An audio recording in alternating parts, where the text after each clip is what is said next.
Hello everyone, स्वागत है आप सभी का इस वीडियो में। चैनल पे पहली बार आए हैं तो चैनल को सब्सक्राइब कर लीजिए, वीडियो को लाइक शेयर कर दीजिए। और अब हमारे सेशन के बारे में बात करते हैं। तो आज हम करेंगे रेशियो, प्रपोर्शन, परसेंटेज और एवरेज। तो आपके यूजीसी नेट पेपर 1 के लिए काफ़ी इंपॉर्टेंट टॉपिक है ये। इसमें ना कि सिर्फ मैथ्स के क्वेश्चन बनते हैं बल्कि डीआई के क्वेश्चन भी इन्हीं टॉपिक से बनते हैं। सेशन शुरू करने से पहले मैं आपको बता दूं, हमारा दिसंबर 2025 का बैच लाइव हो चुका है। आप इसमें एनरोल कर सकते हैं। इस कोर्स में आपको live plus recorded coverage provide करी जाती है। डाउट क्लियरिंग सेशंस होते हैं। पीडीएफ नोट्स आपको प्रोवाइड किए जाएंगे। यहाँ पे प्रीवियस ईयर क्वेश्चंस का एक डिटेल्ड एनालिसिस यहाँ पे किया जाता है, जिससे आपको ये समझ में आए एग्जाम में किस तरह के क्वेश्चंस हाल फिलहाल में पूछे जा रहे हैं और इन अलग अलग तरह के क्वेश्चंस को किस तरीके से हमें अप्रोच करना है। यूनिट वाइज क्विज लिए जाते हैं वीकली बेसिस पर आपकी प्रैक्टिस के लिए। 24/7 व्हाट्सएप पे आप डाउट अपने पूछ सकते हैं। सबसे इजी प्लेटफॉर्म व्हाट्सएप पर पूछ सकते हैं। कोई भी आप क्वेश्चन कर रहे हो, कहीं किसी क्वेश्चन में अटक जाए, कोई प्रॉब्लम आने लगे, कुछ नहीं, बस फोटो खींचनी है उस क्वेश्चन की जो आप कर रहे हो। जितना सॉल्यूशन आपने कर लिया है उसकी फोटो भेज दो और मुझे सेंड कर दो, आई विल रिप्लाई। इसी के साथ आपको यहाँ पर एक ई सर्टिफिकेट भी प्रोवाइड किया जाएगा अगर आप हमारा कोर्स कंप्लीट करेंगे। चल,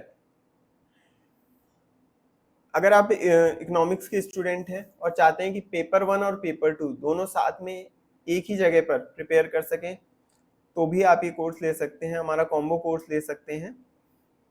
इकोनॉमिक्स में भी ये सभी चीज़ें आपको प्रोवाइड करी जाएंगी। 100% कोर्स कवरेज जो कि लाइव और रिकॉर्डेड रहेगा। साथ में डाउट क्लियरिंग सेशन होंगे, पीडीएफ नोट्स आपको प्रोवाइड करे जाएंगे। तो ये सभी चीज़ें यहाँ पर भी रहेंगी।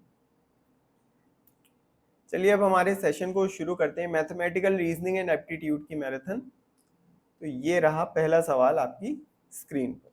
देखिए, if x is to y is equal to 3 is to 4 and y is to z is equal to 5 is to 6, then find x is to z। Ratio का क्वेश्चन है, सिंपल सा। देखिए, इस तरह के क्वेश्चंस को किस तरीके से हमें सॉल्व करना है। सबसे पहले तो देखिए, क्वेश्चन में x, y और z दे रखे हैं। सो x is to y is to z, ये तीनों हमने लिख लिए। ठीक है, अब x और y का रेशियो देखो क्या दे रखा है, 3:4। तो x के नीचे मैंने 3 लिखा है और y के नीचे 4 लिखा है। ठीक है, देन सेकंड रेशियो हमें दे रखा है y/z। तो y के नीचे 5 लिखो और z के नीचे 6। ठीक है, अब देखो, हमें यहां पर भी कुछ वैल्यूज लिखनी होंगी, यहां पर और यहां पर। इसको ब्लैंक नहीं छोड़ सकते। तो क्या करें, देखो, इसका पड़ोसी कौन है, इसका पड़ोसी है ये। ठीक है, तो बस 4 को यहां पे लेके आ जाओ। सिमिलरली इसका पड़ोसी कौन है, ये, तो 5 यहां पर आ जाएगा। ठीक है, अब इसको मल्टीप्लाई कर देते हैं। 3 × 5 15, 4 × 5 20 एंड 4 × 6 इज 24। तो ये रेशियो आ गया हमारे पास x/y/z। अब पूछा किसका रेशियो है, पूछा है रेशियो x/z। तो x और z का रेशियो क्या होगा, 15/24। और इसको 3 से हम क्रॉस कर सकते हैं, 3 से कैंसिल करेंगे तो 5/8, ये हो जाएगा हमारा आंसर। ठीक है, ये आया क्वेश्चन समझ में। अब देखिए, नेक्स्ट क्वेश्चन जब मैं लेके आऊंगा, मैं चाहूंगा कि आप वीडियो को पॉज करें और पहले एक बार खुद सॉल्व करने की कोशिश करें। क्वेश्चन है, ए और बी का यहाँ पे रेशियो दे रखा है 5:6, बी और सी का रेशियो दे रखा है 7:8 और हमें रेशियो निकालना है A/B/C। ए, बी और सी का रेशियो हमें निकालना है। तो मैं चाहूंगा कि आप यहाँ पे वीडियो को पॉज करें और फिर क्वेश्चन को सॉल्व करें और फिर बाद में मैच करें आपका आंसर सही है या नहीं। चलिए सॉल्यूशन देखते हैं। देखिए, सेम वही तरीका हमें यूज करना है। A/B/C, ए और बी का रेशियो 5:6, बी और सी का रेशियो 7:8। ठीक है, अब यहाँ पे पड़ोसी को बैठाओ, तो यहाँ पे 6 लिख देंगे और यहाँ पे आ जाएगा 7। ठीक है, ये 7 यहाँ पर आ जाएगा। अब मल्टीप्लाई कर देंगे, ये हो गया 35:42:48। ये हमारा आंसर हो जाएगा, इसमें कुछ कैंसिल भी नहीं होगा। ठीक है, तो यही है हमारा फाइनल आंसर। अगेन अब इसमें थोड़ा सा डिफरेंस है, देखो इस तरह के क्वेश्चंस कैसे करने हैं। यहाँ पे हमें गिवन है 7p = 9q = 11r। बहुत ही शॉर्ट ट्रिक मैं आपको बता रहा हूँ, इससे रेशियो कैसे निकालना है। p/q/r रेशियो कैसे निकालना है, देखो p के साथ क्या आ रहा है, p के साथ आ रहा है 7, है ना, p के साथ आ रहा है 7, तो इस 7 को छोड़ दो, 9 और 11 को मल्टीप्लाई कर दो, ये हो गया 99। फिर q के साथ 9 आ रहा है तो 9 को छोड़ दो, 7 और 11 को मल्टीप्लाई कर दो, ये हो गया 77। और r के साथ 11 आ रहा है, 11 को छोड़ दो, 7 और 9 को मल्टीप्लाई कर दो, तो 63। तो ये हो गया हमारा आंसर ए। ठीक है, इससे ज्यादा आसान तरीका आपको नहीं मिलेगा। कुछ नहीं किया, जो साथ में दे रखा है उसका कोफिशिएंट छोड़ देना, बाकी दो कोफिशिएंट्स को मल्टीप्लाई करके हमने यहाँ पे लिख दिया। अब फिर लास्ट में हम चेक कर सकते हैं, कुछ अगर कैंसिल हो रहा हो तो कैंसिल आउट कर सकते हैं, अदरवाइज ये हमारा फाइनल आंसर हो जाएगा। चलिए फिर देखिए, अब इस क्वेश्चन को भी क्योंकि सेम ही पैटर्न का है, पॉज कीजिए, एक बार खुद ट्राई कीजिए और फिर बाद में हम सॉल्यूशन देखते हैं। देखिए x/y/z,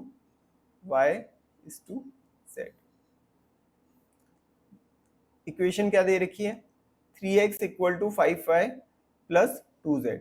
तो पहले x का रेशियो निकालना है हमें, तो 3 को छोड़ो, 5 और 2 को मल्टीप्लाई करके लिखो 10।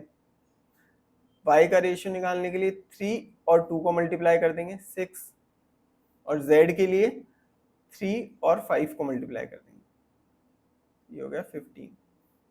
So answer is a. Next देखो, अब देखो ये थोड़ी अलग वैरायटी का है, लेकिन ये सबसे इजी वैरायटी है।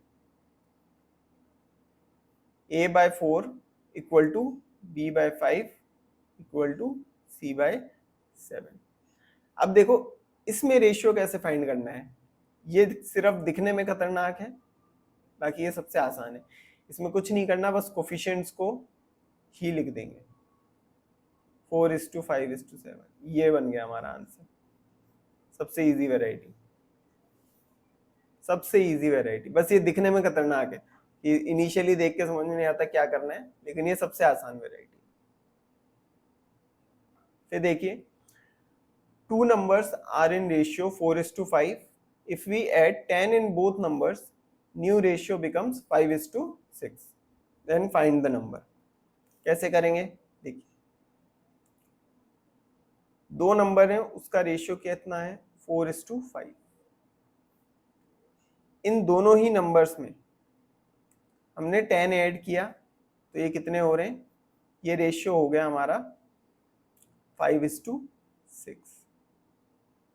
ठीक है, 4 और 5 के बीच में कितना डिफरेंस है, ये देखिए 1, और 5 और 6 के बीच में भी 1 का डिफरेंस है।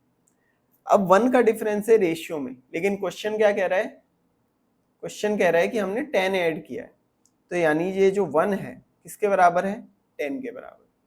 ठीक है, अगर ये 1 10 के बराबर है तो 4 कितने के बराबर होगा, 4 होगा 40 के बराबर, और 5 हो जाएगा 50 के बराबर।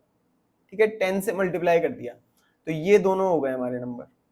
नंबर कौन से हो गए, एक हो गया 40 और एक हो गया 50।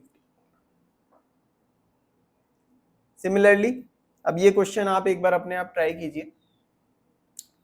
क्वेश्चन कह रहा है a/b is 2:5 and by adding 30 in both a and b we get 5:8। तो कोई नंबर है जिसका रेशियो है 2:5, इसमें 30 को ऐड किया है हमने, ऐड होने के बाद रेशियो है 5:8, 5:8।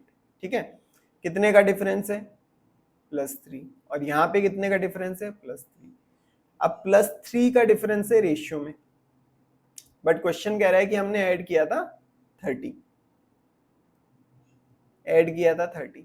अब 3 अगर 30 के बराबर है तो मैं कह सकता हूँ 1 10 के बराबर हो जाएगा, और अगर 1 10 के बराबर हो जाएगा तो हमारा नंबर जो है 2, ये हो जाएगा 20 के बराबर, और 5 हो जाएगा 50 के बराबर।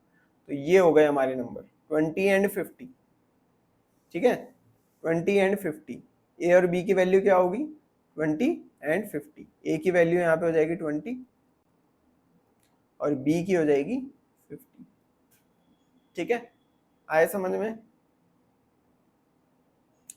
फिर नेक्स्ट देखिए, the ratio between two numbers is 5:9। If we subtract 4 from both the numbers the ratio becomes 3:6। find the original number।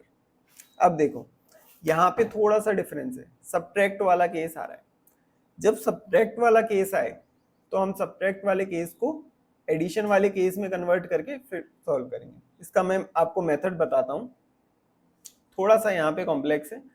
देखिए, मैं लिख देता हूँ कि दो नंबर्स हैं जिनका रेशियो है 3:6।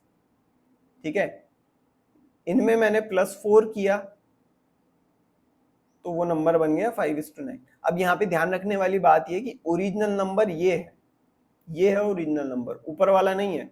ओरिजिनल नंबर कौन सा है? जो नीचे वाला है। ठीक है, 5:9। अब 3 और 5 के बीच में डिफरेंस कितने का है? +2। और 6 और 9 के बीच में डिफरेंस कितने का है? +3। अब यहाँ पे डिफरेंस अलग अलग है, हमें कोई एक ऐसी टेक्निक यूज करनी होगी, ये जो डिफरेंस है ना इसको हम सेम बना सकें। तो सेम डिफरेंस कैसे बना सकते हैं? देखो, 3 और 6 के बीच का डिफरेंस कितना है? 3। और 5 और 9 के बीच का डिफरेंस है 4। तो 3 और 6 को मल्टीप्लाई कर दो 4 से, तो ये कितना होगा? 12:24। ठीक है, और 5:9 इसको मल्टीप्लाई कर दो 3 से, तो ये हो गया 15:27। अब देखो डिफरेंस बराबर हो गया, यहां भी 3 का डिफरेंस है, यहां भी 3 का डिफरेंस है। ठीक है, और क्वेश्चन के अकॉर्डिंग हमने 4 ऐड किया है, मतलब हमने माइनस वाले केस को प्लस में चेंज कर दिया था, तो ये हो गया 4 को हमने ऐड किया है। तो देखो, अगर 3 4 के बराबर है तो एक कितने के बराबर होगा? एक हो जाएगा 4/3 के बराबर। करेक्ट, अगर 3 4 के बराबर है तो एक हो जाएगा 4/3 के बराबर। तो ओरिजिनल नंबर नीचे वाला ओरिजिनल नंबर है हमारे। ठीक है, 15 को मल्टीप्लाई करो 4/3 से, 15 इंटू 4/3, ये आ जाएगा आपका 20। और 27 को 4/3 से मल्टीप्लाई करेंगे तो ये आ जाएगा आपका 36। तो 20 एंड 36 ये हमारे ओरिजिनल नंबर है। अब एक चीज समझिए, अगर आप ये मेथड एकदम एंड टाइम पे सीखने की कोशिश कर रहे हैं तो हो सकता है आपके लिए थोड़ा डिफिकल्ट हो जाए। तो उस केस में हम क्या कर सकते हैं, हम एक और मेथड समझेंगे इसका। देखिए, ये इक्वेशंस वाला मेथड है, थोड़ा लेंथी है, लेकिन इसमें गलतियां नहीं होंगी आपसे। ठीक है, एंड टाइम पे अगर ये ट्रिक समझने की कोशिश करेंगे तो हो सकता है आपसे गलती हो जाए। ठीक है, अगर जस्ट एग्जाम से पहले ही आप देख रहे हैं तो इक्वेशन वाला मेथड कैसे है देखिए। क्वेश्चन कह रहा है कि दो नंबर्स हैं, मान लेते हैं एक x है दूसरा y, इनका रेशियो है 5/9। ठीक है, यहां से x की वैल्यू हम निकाल सकते हैं, x = 5/9 y। ठीक है, ये आ गए हमारे पास फर्स्ट इक्वेशन। फिर दूसरा कह रहा है कि इन दोनों नंबर्स में से ये जो रेशियो था, अगर 4 को माइनस कर दिया जाए तो ये रेशियो बन जाता है 3/6, यानी कि 1/2। ठीक है, 1/2। अब क्रॉस मल्टीप्लाई कर दो, 2 को मल्टीप्लाई करो x - 4 से, तो ये आ जाएगा 2x - 8 इक्वल टू y - 4 को यहाँ 1 के पास ले जाता हूँ तो ये बन जाएगा y - 4। अब x की वैल्यू क्या है? x की वैल्यू हमने यहाँ पे निकाल रखी है, इसको पुट कर देते हैं। 2 as it is 5/9 y minus 8 equal to y minus 4। y को यहाँ ले आता हूँ और ये जो -8 है इसको राइट साइड भेज देता हूँ। 2 इंटू 5 10/9 y, और ये y यहाँ पे आएगा तो ये हो जाएगा -y इज इक्वल टू, ये माइनस का 8 है, राइट में जाएगा प्लस का 8 हो जाएगा, प्लस का 8 और माइनस का 4, प्लस का 8 और माइनस का 4। ठीक है, इसे सॉल्व करेंगे, ये आएगा 1/9 y इक्वल टू प्लस का 4। ठीक है, तो y की वैल्यू क्या आ जाएगी, 9 इंटू 4 36। ठीक है, 9 की वैल्यू आ गई हमारे पास 36, और x की वैल्यू क्या होगी 5/9 इंटू 36, तो ये सॉल्व करेंगे तो यहाँ से x की वैल्यू आ जाएगी 20। ठीक है, ये दोनों मेथड मैंने आपको बता दिए, जो आपको इजी लगे, ज्यादा समझ में आए, दोनों में से कोई भी मेथड आप यूज कर सकते हैं।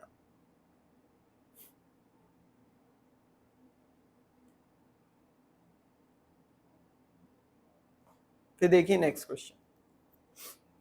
A mixture contains alcohol and water in the ratio of 2:5. On adding 2 liters of alcohol, the ratio of alcohol to water becomes 1:2. Find the initial quantities of alcohol and water. Water और alcohol की initial quantities हमें यहाँ पे find करनी है। देखिए पहले क्या बताया हुआ है, एल्कोहल और वाटर का रेशियो है 2/5। यहाँ से हमारे पास आ जाएगा A इक्वल टू 2/5 W। ठीक है, ये आ गया हमारे पास। अब इसको हम सेकंड इक्वेशन में काम में लेंगे। फिर लिखा हुआ है on adding 2 liters of alcohol the ratio of alcohol to water becomes 1:2।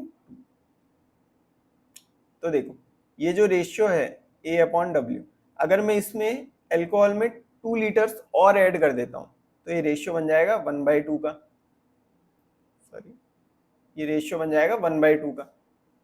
ठीक है, अगेन क्रॉस मल्टीप्लाई कर देते हैं, it is 2A + 4 = W। A की वैल्यू क्या है, A की वैल्यू है 2/5 W, सो 2/5 W, ये 2 एज इट इज, फिर A की वैल्यू डाल दी हमने, +4 = W। इसे सॉल्व करेंगे, ये होगा 4/5 W + 4 = W। तो ये 4/5 W को यहाँ पे ले आता हूँ RHS में, माइनस होगा, सॉल्व करेंगे तो आएगा 1/5 W। यहाँ पे वाटर की क्वांटिटी कितनी आ गई 20, वाटर की कितनी क्वांटिटी आ गई 20। तो एल्कोहल की कितनी होगी, एल्कोहल की होगी 2/5 W यानी कि 20, सॉल्व करने पे आ जाएगा 8 लीटर। ठीक है, तो एल्कोहल एंड वाटर की क्वांटिटी, एल्कोहल एंड वाटर की क्वांटिटी, एल्कोहल की 8, वाटर की 20, 8 लीटर एंड 20 लीटर। ठीक है, आए क्वेश्चन समझ में? चलिए आगे बढ़ते हैं। अब देखो, if we add 20% of a number to itself it becomes 360। ठीक है, कोई एक नंबर है उसका 20% इसी में ऐड कर दिया तो ये नंबर बन गया 360। तो वो नंबर कितना है, देखो कोई नंबर है 100%, उसमें उसी नंबर का 20% और ऐड कर दिया तो ये नंबर कितना हो गया 120%। ठीक है, 120% हो गया, और ये 120% कितना है 360। क्वेश्चन यही बता रहा है कि एक नंबर का 20% उसमें ऐड कर दिया तो वो 360 बन गया। तो 120% कितना हो गया 360, तो 1% कितना होगा 360 डिवाइडेड बाय 120, और 100% कितना होगा, 100% हो जाएगा 360 डिवाइडेड बाय 120 इंटू 100।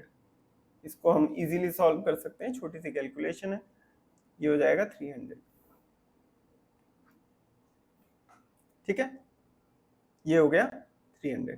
अच्छा यहाँ पे एक चीज ध्यान रखिए, कैलकुलेशन को लास्ट में सॉल्व कीजिए, ठीक है, यहाँ पे काटापीटी मत कीजिएगा बीच वाले स्टेप पे,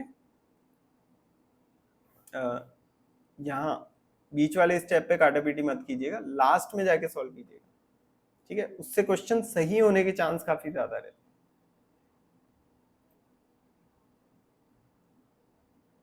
चलिए next question, the population of a town increased by 15% in the first year and by 20% in the next मतलब in the second year. After 2 years the population becomes 3450. Find the initial population. देखिए कोई एक town है जिसकी population पहले साल में 15% से बढ़ रही है, ठीक है, और दूसरे साल में वो 20% से बढ़ रही है। दूसरा साल जब एंड हुआ तब वो पॉपुलेशन है 3450। तो इनिशियल पॉपुलेशन कौन सी होगी वो हमें पता लगानी है।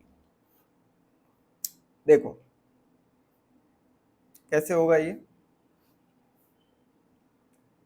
अगेन इसको देखिए दो तरीके से किया जा सकता है, दो तरीके से किया जा सकता है। देखिए फर्स्ट मेथड,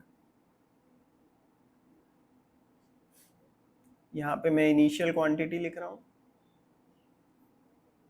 और यहाँ पे फाइनल।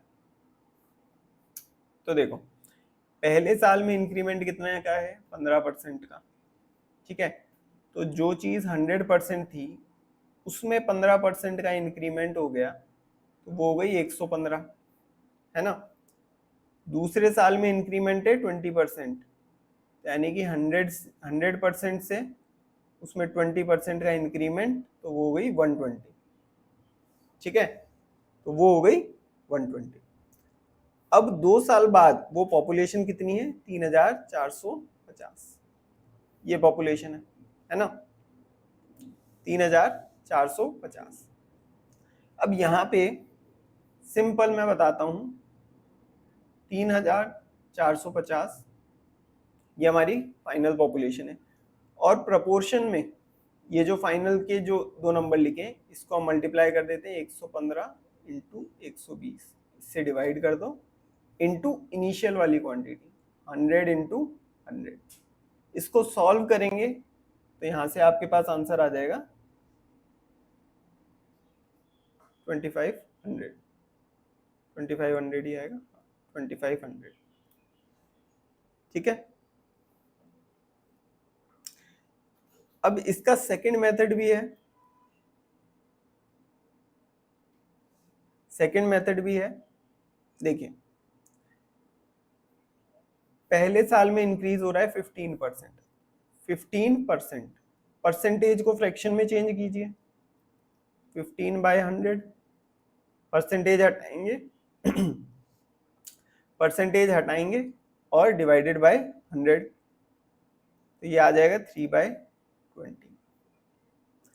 फिर 20% है इंक्रीमेंट, 20% इंक्रीमेंट मतलब 20/100, तो ये हो जाएगा 1/5,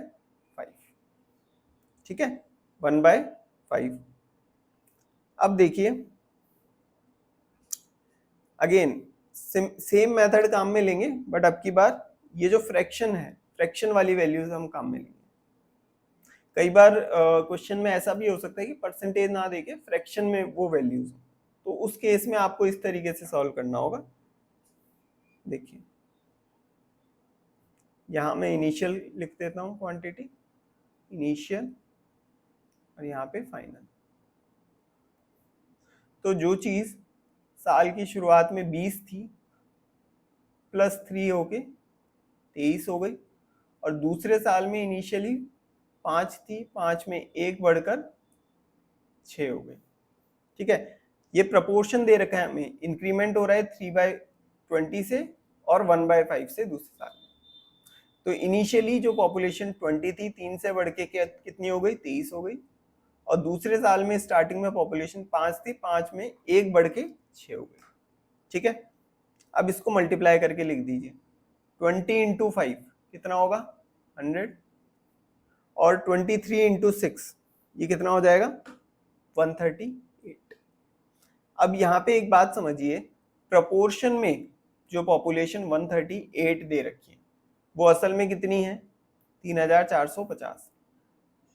तो ये कितने 3450, ठीक है।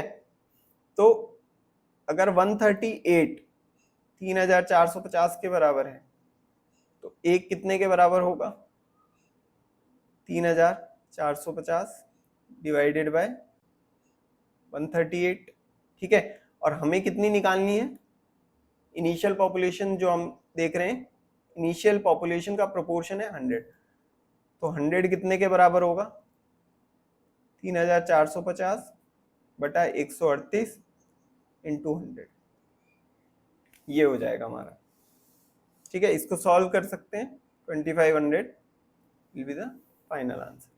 तो ये दोनों मेथड्स हैं, दोनों मेथड्स में जो आपको आसान लगे, इजी लगे, वो आप यूज कर सकते हैं। फिर नेक्स्ट देखिए,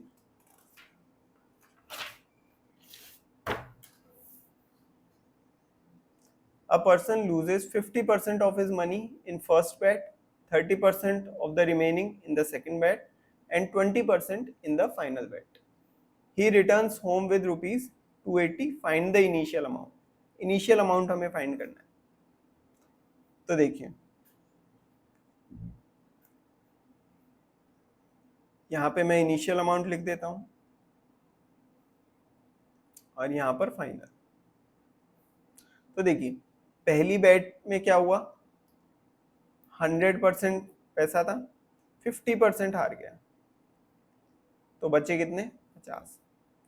सेकंड बैट में अगर इनिशियली 100% है, कितने हारे 30%, तो -30, तो कितने हो गए 70। थर्ड बैट में इनिशियली 100 है, कितने हारे 20%, तो -20, तो ये हो गए 80, ठीक है। यहां तक बात आई समझ में। अब देखो इसको 100 इंटू 100 इंटू 100 करके लिखूं, फिर यहाँ पे लिखूं 50 इंटू 70 इंटू 80, तो क्वेश्चन काफी लंबा हो जाएगा। तो मैं यहाँ पे थोड़ी सी कैलकुलेशन यहीं पे सॉल्व कर लेता हूँ, मल्टीप्लाई करने से पहले। कैसे सॉल्व करेंगे, देखो सिंपल है बड़ा, 50 से ये 100 जाएगा 2 टाइम्स, ठीक है। इस जीरो से ये जीरो चला गया, इस जीरो से ये जीरो चला गया, और इस 2 से ये 8 भी चला जाएगा, 4 टाइम्स, ठीक है। अब जो नंबर्स बचे हैं उनको मल्टीप्लाई कर दो। कौन कौन से नंबर्स बचे हैं, देखो यहाँ पे तो ये 100 बचा है, तो ये 100 आ जाएगा। यहाँ क्या बचा है, यहाँ बचा है 7 और 4, ये 28 आ जाएगा, ठीक है। अब देखो 28 प्रपोर्शन में बचा है, अमाउंट में कितना है, अमाउंट में है 280। अगर 28 280 के बराबर है तो एक कितने के बराबर होगा, एक होगा 10 के बराबर, और 100 हो जाएगा 1000 के बराबर।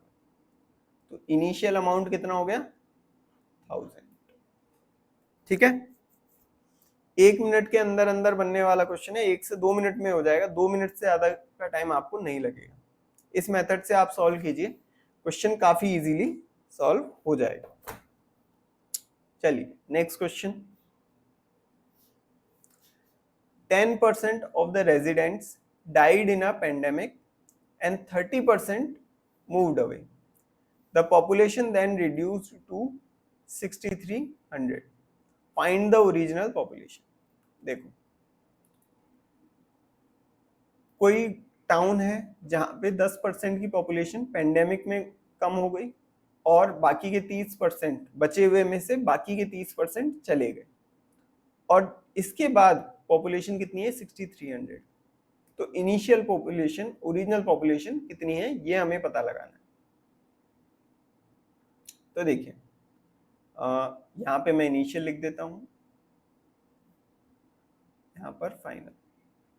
देखिए इनिशियल और फाइनल हर बार लिखने की जरूरत नहीं है, मैं बस लिख रहा हूँ कि आपको ये पता रहे। एग्जाम में इनिशियल और फाइनल लिखने की जरूरत नहीं है, आपको वैसे ही पता रहेगा। देखिए इनिशियली 100 थी, पेंडेमिक में 10% कम हो गए, -10 यानी कितने हो गए 90 हो गए। फिर दूसरी बार जब कम हुए तो 30% कम हुए, तो पहले 100 थी उसमें 30% कम हुए तो कितने हो गए 70।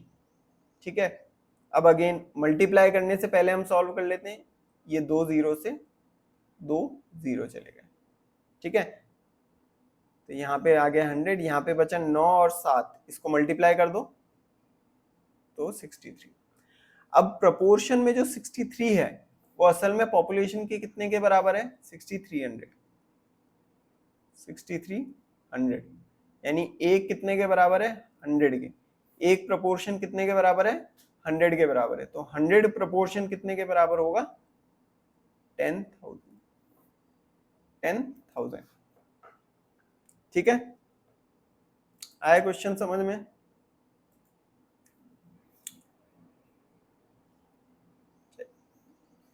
नेक्स्ट देखिए,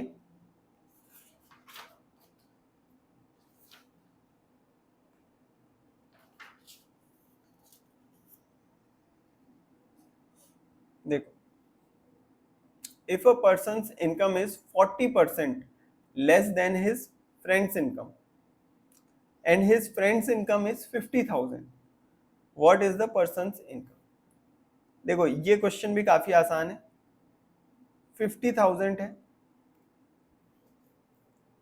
50,000 है फ्रेंड की इनकम, और इसकी जो इनकम है ये 40% कम है, तो -40% ऑफ 50,000।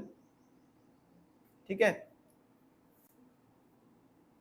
तो निकालिए इसको, 50,000 -40% ऑफ 50,000 कैसे निकालेंगे, 40/100 इंटू 50,000। ठीक है, तो 50,000 इसको सॉल्व कर सकते हैं इजीली, ये 2 0 से एक 0 यहाँ चला गया, एक यहाँ चला गया, तो 20,000। फाइनली आंसर कितना आ गया 30,000। ठीक है, अब ये तो हो गया फर्स्ट मेथड। इसका एक और काफी अच्छा मेथड है, देखो 40% माइनस करना है, मतलब कि 60%, 60% ऑफ 50,000 ये उस आदमी की इनकम होनी चाहिए। ठीक है, तो डायरेक्टली आप निकाल लो, ये आ जाएगा 30,000। 50,000 का डायरेक्टली 60% निकाल लो तो भी इससे आंसर हो जाएगा, ये थोड़ी सी कैलकुलेशन बच जाएगी इसके अंदर। ठीक है, चलिए नेक्स्ट क्वेश्चन। बस वीडियो को पॉज करते रहिए, क्वेश्चन सॉल्व करते रहिए, जो भी क्वेश्चन आपको समझ में नहीं आता है या आंसर वेरीफाई करने के लिए फिर आप उसको सॉल्यूशन देख सकते हैं। क्या कह रहा है question, a school has an increase of 25% in the number of students every year.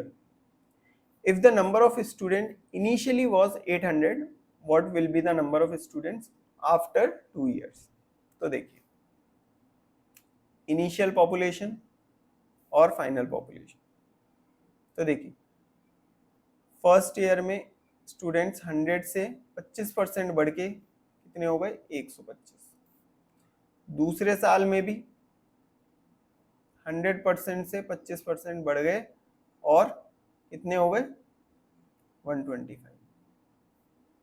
ठीक है, कुछ कैंसिल आउट हो सकता है, बिल्कुल हो सकता है, ये 4 टाइम्स जाएगा, 25 से कैंसिल हो रहा है, ये 5 टाइम्स, सिमिलरली ये भी 4 टाइम्स और ये 5 टाइम्स। मल्टीप्लाई करके लिख दीजिए, ये हो जाएगा 16, ये हो जाएगा 25। अब देखिए ये इनिशियल पॉपुलेशन है हमारी, प्रपोर्शन में 16 बट नंबर में कितनी है 800, तो अगर 16 800 के बराबर है, 16 800 के बराबर है, तो एक कितने के बराबर हो जाएगा, एक हो जाएगा हमारे 50 के बराबर, करेक्ट। तो 25 कितने के बराबर हो जाएगा, 25 हो जाएगा 1250 के बराबर, 1250। ठीक है, नेक्स्ट देखिए, if 20% of a number is 120, find the 50% of the number. बहुत ही आसान क्वेश्चन, देखो इतना आसान क्वेश्चन फटाफट बन जाए, 1 मिनट से कम में बन जाए। देखो 20% कितना है 120, 1% कितना होगा, ये होगा 120 बटा 20।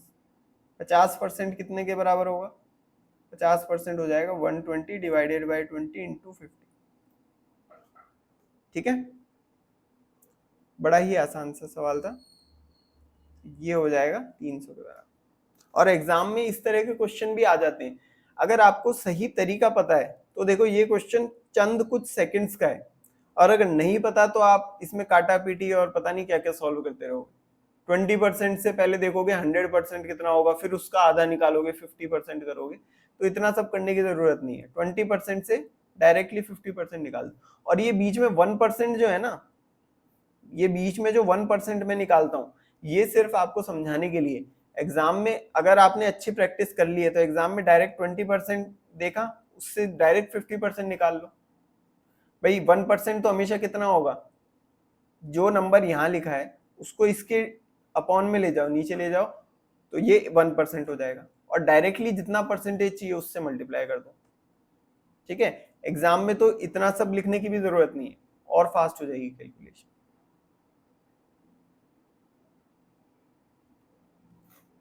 फिर next question, a shopkeeper offers a discount of 15% on all items if the price of a jacket after discount is rupees 1700, what was the original price।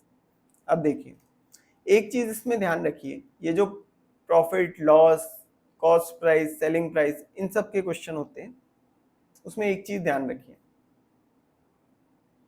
जो कॉस्ट प्राइस है उसको हम हमेशा 100% लेते हैं। जिस प्राइस पे आपने खरीदा है उसको हमेशा कितने लेंगे, 100% लेंगे। तो देखिए कॉस्ट प्राइस 100% माइनस डिस्काउंट कितना है, 15% का डिस्काउंट है, तो ये आपकी सेलिंग प्राइस हो जाएगी। सेलिंग प्राइस कितनी हो गई, 85%। ठीक है, अब ये जो 85% है ये कितने के बराबर है, आफ्टर डिस्काउंट 1700। 85% अगर 1700 की है तो ओरिजिनल प्राइस निकालना है, ओरिजिनल प्राइस यानी कॉस्ट प्राइस 100% निकालना है हमें, कितना होगा 100% कितना होगा, 100% हो जाएगा 1700 बटा 85 गुणा 100, ये हो गया 100%। सॉल्व करेंगे इट विल बी 2000। ठीक है, आया। अब देखिए इस क्वेश्चन में मैंने क्या किया है, 1% नहीं निकाला, डायरेक्टली 100% निकाल दिया। समझ में आ रहा होगा कैसे किया है। चलिए आगे बढ़ते हैं।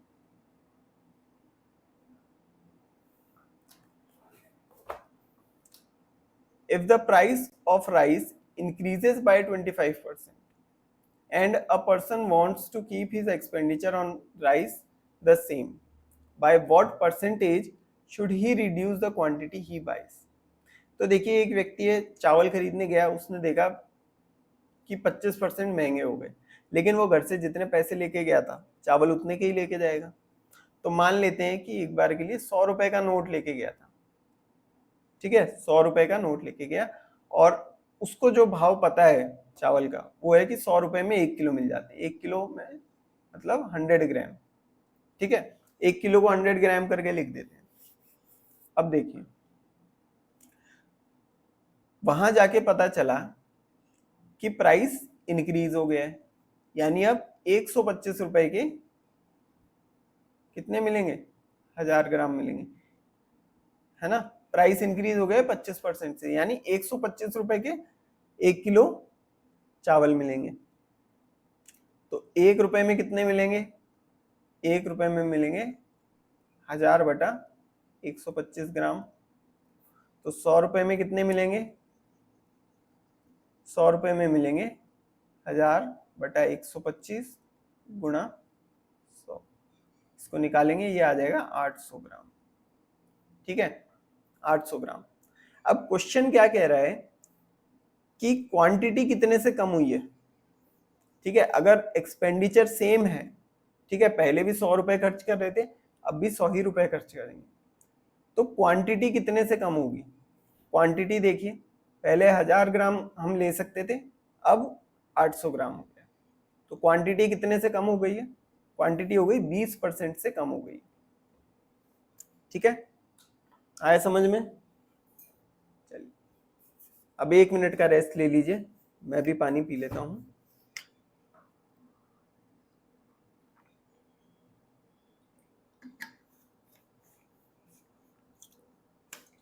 आई होप मज़ा आ रहा होगा क्वेश्चंस करने में। काफ़ी सारी चीज़ें हमने कर ली हैं, कुछ क्वेश्चंस और बचे हैं, वो भी देख लेते हैं। देखिए, a book is sold for rupees 270 at a profit of 8%. What is the cost price of the book? कोई बुक है, उसको 270 पे बेचा गया है, प्रॉफिट है 8% का। यानी कि देखिए, कॉस्ट प्राइस 100% रही होगी, ठीक है, कॉस्ट प्राइस तो 100% ही रहती है, प्लस प्रॉफिट परसेंट, कितना है प्रॉफिट परसेंट? 8%। इससे हमारे पास सेलिंग प्राइस आएगी, यानी कि 108% सेलिंग प्राइस। बट एक्चुअल में कितने में बेचा गया है? ये जो 108% है 270 रुपीज के बराबर है। ठीक है, तो कॉस्ट प्राइस निकालनी है, यानी 100% निकालना है। तो अगर 108% कितना है? 270। तो 100% कितना होगा? 270 डिवाइडेड बाय 108 इंटू 100। इसको हम सॉल्व करेंगे, इट विल बी 250।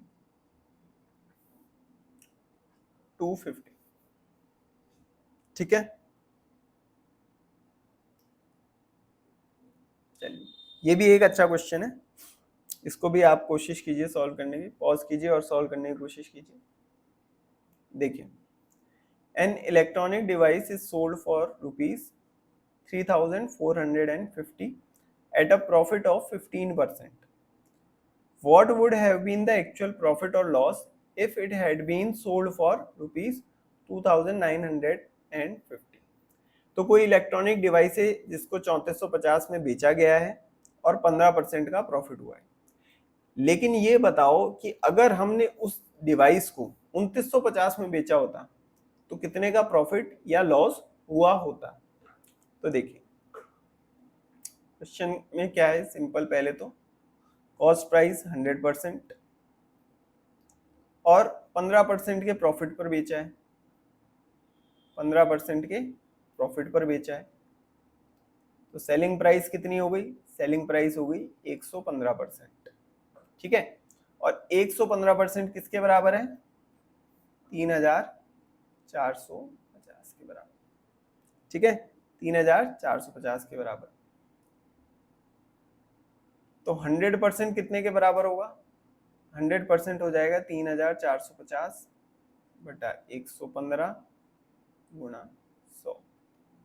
इसको हम सॉल्व करेंगे, इट विल बी 3000। ठीक है, 3000 के बराबर हो जाएगा। अब क्वेश्चन क्या पूछ रहा है कि 3000 की चीज है, अगर 2950 में बेचते तो क्या हुआ होता? तो क्या हुआ होता? 50 रुपए का नुकसान हुआ होता। ठीक है, आया क्वेश्चन समझ में? चलिए next, a merchant purchases 10 items for rupees 150 each. कोई दुकानदार है जिसने 150 रुपए के आइटम खरीदे और 10 आइटम खरीदे और सेल किया है 20% के प्रॉफिट पर। तो टोटल सेलिंग प्राइस बताओ। देखो, सबसे पहले कॉस्ट प्राइस निकालो। कॉस्ट प्राइस कितना है? 1500। कॉस्ट प्राइस 1500 क्योंकि 150 रुपए का एक आइटम है और ऐसे 10 आइटम खरीदे। फिर 20% प्रॉफिट पर बेचे, तो 20% ऑफ 1500। तो यानी कि ये कितना होगा? 1500 प्लस 20% ऑफ 1500, यानी 120% ऑफ 1500। ठीक है, अलग से 20% निकाल के भी ऐड कर सकते हो और ऐसे भी कर सकते हो। 120% ऑफ 1500, ये कितना हो जाएगा? 120% डिवाइडेड बाय 100, सॉरी परसेंटेज हटाएंगे तो फ्रैक्शन में लगाएंगे, डिवाइडेड बाय 100 इंटू 1500, ये लो 2 0 से 2 0 गए, ये करेंगे तो इट विल बी 1800। कितना आ गया? 1800। ठीक है, नेक्स्ट देखिए, a car is sold for rupees 4,50,000 at a loss of 10%. What is the original cost price of the car? अब देखिए, इसको भी सिंपल अगर हम सोचें, देखो एक बार के लिए हम कोशिश करते हैं बिना कैलकुलेशन करे ऐसे ही सीधे करने की कोशिश करें।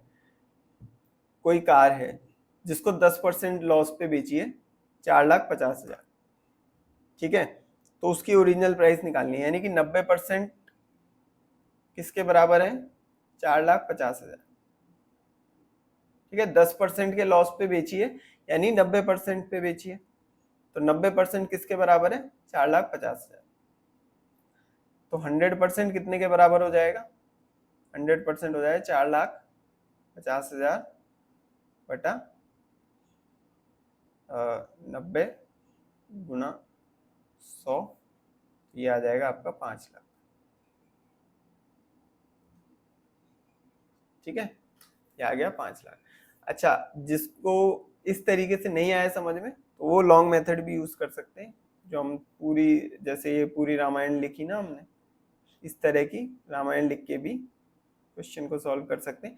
बाकी कोशिश कीजिए, आप डायरेक्टली क्वेश्चन को समझने की कोशिश कीजिए कि भाई 10% लॉस पे बेचा होगा, यानी कि 90% पे बेचा होगा, तो 90% 4,50,000 के बराबर है, और कॉस्ट प्राइस पूछ रहे हैं, कॉस्ट प्राइस यानी कि 100%, तो 100% निकाल दिया हमने। ठीक है, यहां तक मैं मानता हूं कि इतनी प्रैक्टिस आपकी हो गई होगी, तो आप ये डायरेक्ट भी कर पाएंगे, कोशिश कीजिए। नेक्स्ट क्वेश्चन देखिए, a fruit seller sales mangoes at the rate of rupees 9 per kg and incurs a loss of 10%. At what price per kg should he sell the mangoes to gain a 10% profit?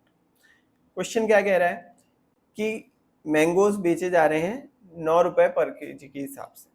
ठीक है, 9 रुपए kilo के हिसाब से आम को बेचा, जिसपे 10% का लॉस हो रहा है, तो हम उसको कितने में बेचें कि हमें 10% का फायदा हो जाए? तो सिंपल सी चीज देखो, 10% का लॉस हो रहा है, यानी कि 90% कितने के बराबर है? 9 रुपए के बराबर है। अब 90% 9 रुपए के बराबर है, तो 100% कितने के बराबर होगा? 10 के बराबर हो जाएगा। ठीक है, जाहिर सी बात है, कैलकुलेशन करने की भी जरूरत नहीं है। 90% 9 के बराबर है, तो 100% 10 के बराबर हो जाएगा। तो 10% प्रॉफिट कब होगा? यानी कि 110%, 110% कितने के बराबर हो जाएगा? 11। यानी 11 रुपए पे अगर आप बेचोगे तो कितना हो जाएगा? 11 रुपए पे बेचोगे तो 10% का प्रॉफिट हो जाएगा। ठीक है, शॉर्ट में हम इसको सॉल्व कर रहे हैं, एक लॉन्ग मेथड भी मैं इसका बता देता हूं। ये तो हमने शॉर्ट में ही सॉल्व किया है, जिनको ऐसे समझ में नहीं आया उनके लिए एक लॉन्ग मेथड भी बता देते हैं। देखो, cost price minus loss percentage, ये हो जाएगा सेलिंग प्राइस। कॉस्ट प्राइस कितना है? 100, लॉस कितने का हो रहा है? 10% का, यानी सेलिंग प्राइस हो गई 90%। अब 90% 9 के बराबर है, ठीक है, तो 100% कितना होगा? 100% 10 के बराबर हो जाएगा। ये तो आप सॉल्व कर ही लेंगे फ्रैक्शन से करके। अब सेलिंग प्राइस में वो क्या कह रहा है कि अगर 10% का प्रॉफिट हो, selling price cost price plus 10% profit पे आपको बेचना है, 10% प्रॉफिट पर बेचना है। ठीक है, 10% प्रॉफिट पे बेचना है, तो 100% प्लस 10% यानी 110%। कितना होगा? 110% ऑफ 10 रुपीज, ये आ जाएगा आपका 11। ठीक है, तो इस तरीके से भी आप कर सकते हैं। बाकी कोशिश कीजिए अब एग्जाम में आप ये वाला मेथड ही डायरेक्टली सॉल्व करने की कोशिश कीजिए। ठीक है, चलिए अब कुछ क्वेश्चन एवरेज के कर लेते हैं हम। Consider the weights of 6 students in KG 45, 52, 49, 55, 47 and 53. Calculate the average weight of the students. Students का एवरेज वेट निकालना है. कैसे निकालेंगे? देखो 6 लोग हैं जिनका वेट हमें गिवन है, इसको ऐड कर दो. 45 plus 52 plus 49 plus 55 plus 47 plus 53, इसको ऐड कर दो. और टोटल नंबर ऑफ स्टूडेंट्स कितने हैं? 6. तो 6 से डिवाइड कर दो. इसको आप सॉल्व करोगे तो यहाँ पे आएगा 50.1666 सो ऑन. तो क्लोजेस्ट अप्रोक्सीमेशन में आंसर है आपका 50.2 kg. राउंड ऑफ करके हो जाएगा 50.2.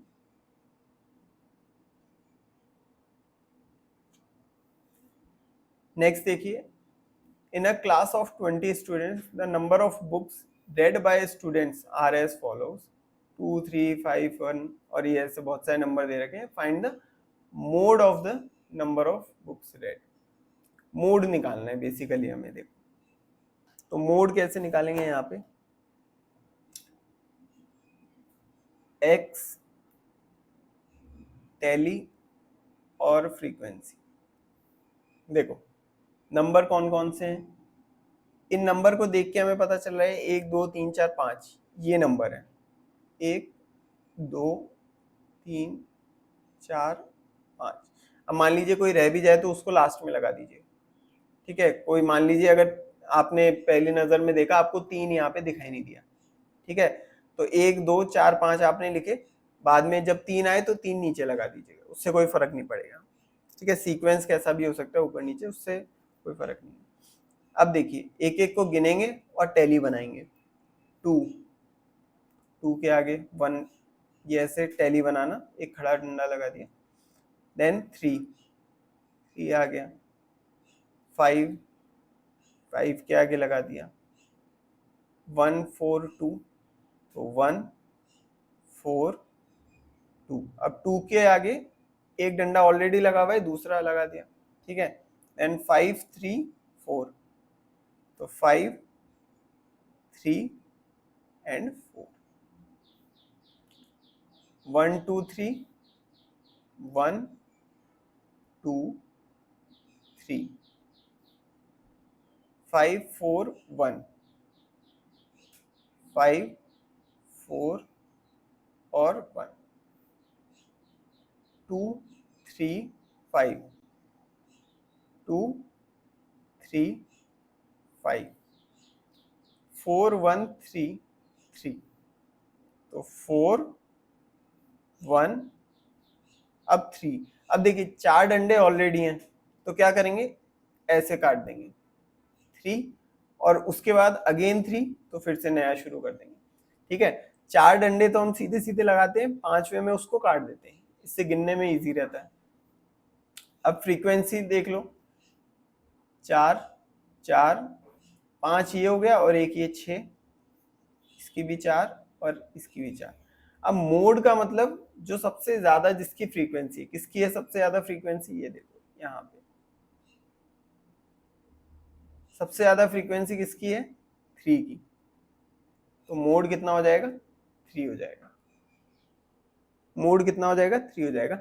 यहाँ पे एक गलती होने का चांस है. देखो हो सकता है आप फ्रीक्वेंसी को देखो कि हाँ 6 है तो ये इसको मोड बता दो, जबकि ये मोड नहीं है. ये तो क्या है? ये तो फ्रीक्वेंसी है.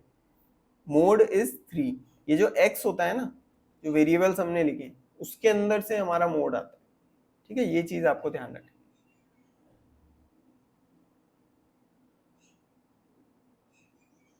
नेक्स्ट देखिए median. A teacher records the test scores of 5 students as 55, 60, 65, 70 and 75. Calculate the median test score. तो देखिए नंबर दे रखे हैं 55, 60, 65, 70 और 75. ठीक है, अब सबसे पहले हमें क्या करना है?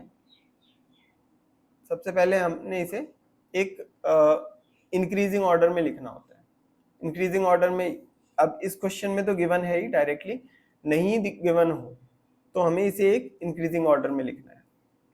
ठीक है, फिर देखो कितने नंबर हैं यहाँ पे, 1 2 3 4 5। अगर टोटल 5 नंबर हैं तो इसकी मिडल टर्म कौन सी हो जाएगी, थर्ड, तो यही हो जाएगा हमारा मीडियन। ठीक है, इसमें बस पोजीशन पे डिपेंड करता है, देखिए मीडियन पोजीशन पे डिपेंड करता है, जो बीच वाली वैल्यू है वो आपका मीडियन है। फॉर्मूले के हिसाब से बताऊं तो टोटल नंबर इसको हम n मान लेते हैं। ठीक है, if n is odd then n plus 1 by tooth term is median।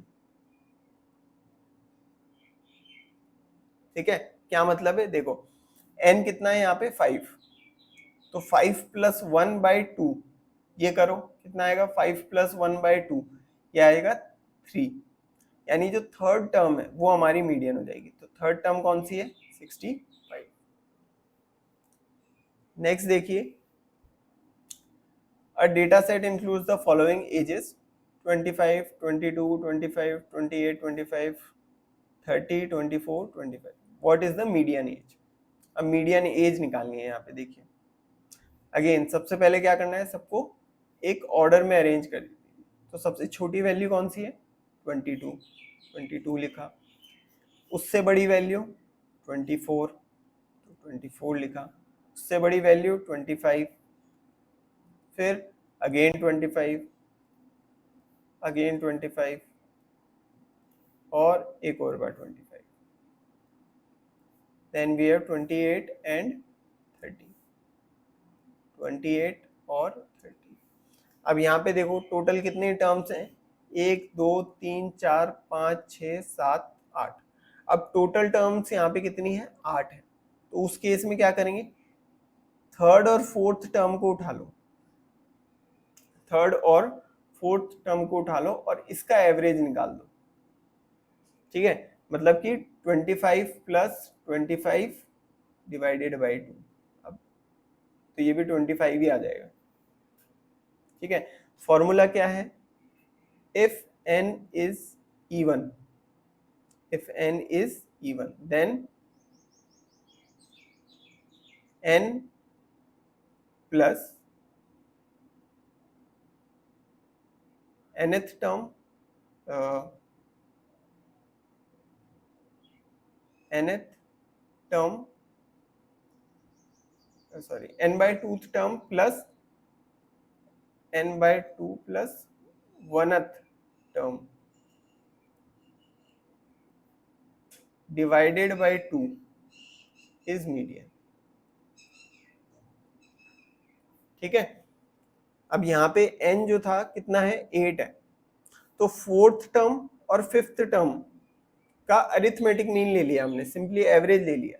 बीच वाली दो टर्म्स का एवरेज ले लेंगे तो हमारे पास मीडियन आ जाएगा। ठीक है, चलिए तो देखिए काफी सारे टॉपिक हमने यहाँ पे कवर किए हैं, mean median mole ratio proportion percentage, तो ये सभी चीजें हमने यहाँ पे अच्छे से कवर की हैं। आई होप ये मैराथन आपके लिए काफी यूजफुल रहने वाली है। और ऐसे ही अच्छे अच्छे वीडियोस के लिए टेलीग्राम चैनल को जरूर सब्सक्राइब कर लीजिए। टेलीग्राम चैनल की लिंक आपको डिस्क्रिप्शन में मिल जाएगी। ठीक है, चलिए मिलते हैं आपसे नेक्स्ट वीडियो में। Thank you.